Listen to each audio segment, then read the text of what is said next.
Donald ট্রাম্পকে কড়া জবাব ইতালির প্রধানমন্ত্রীর। বিশ্ব রাজনীতিতে আবারও বাড়ছে উত্তেজনা। Quello che ho detto è quello che penso, che le dichiarazioni. পারমাণবিক অস্ত্র ইস্যুতে মুখোমুখি অবস্থান নিয়েছেন ডোনাল্ড ট্রাম্প এবং ইতালির প্রধানমন্ত্রী জর্জিয়া মেলোনি। Very simple.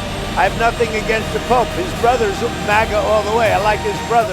সম্প্রতি এক বক্তব্যে ডোনাল্ড ট্রাম্প দাবি করেন, ইরান যদি চায় খুব অল্প সময়ের মধ্যেই প্রায় 1 থেকে 2 মিনিটে ইতালির মতো দেশকে ধ্বংস করতে পারে। তবে আশ্চর্যের বিষয়, এই সম্ভাব্য হুমকিকেও তিনি খুব একটা গুরুত্ব দিচ্ছেন না বলেই মন্তব্য করেন। এই বক্তব্য ঘিরে আন্তর্জাতিক অঙ্গনে শুরু হয়েছে তীব্র আলোচনা ও উদ্বেগ। অন্যদিকে ইতালির প্রধানমন্ত্রী জর্জিয়া মেলোনি ভিন্ন সুরে কথা বলেছেন। তিনি বলেন, আমার জানা মতে বিশ্বের 9টি দেশের কাছে পারমাণবিক অস্ত্র রয়েছে, কিন্তু ইতিহাসে মাত্র 1টি দেশই এই অস্ত্র ব্যবহার করেছে। তিনি আরও স্পষ্ট করে জানান, বর্তমান বিশ্বে ওয়াশিংটনের মতো করে পারমাণবিক হুমকি আর কেউ দেয় না।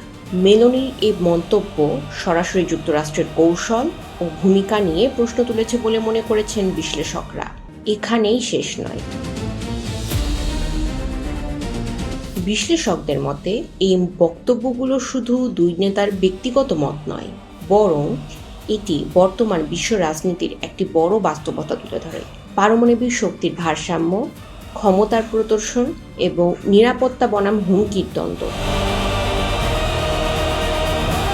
একদিকে ট্রাম্পের বক্তব্য, যেখানে হুমকিকে তুলনামূলকভাবে হালকাভাবে দেখা হচ্ছে, অন্যদিকে মেলোনির সতর্কবার্তা, যেখানে ইতিহাস ও বাস্তবতার ভিত্তিতে তুলে ধরা হচ্ছে ভয়াবহ সম্ভাবনা।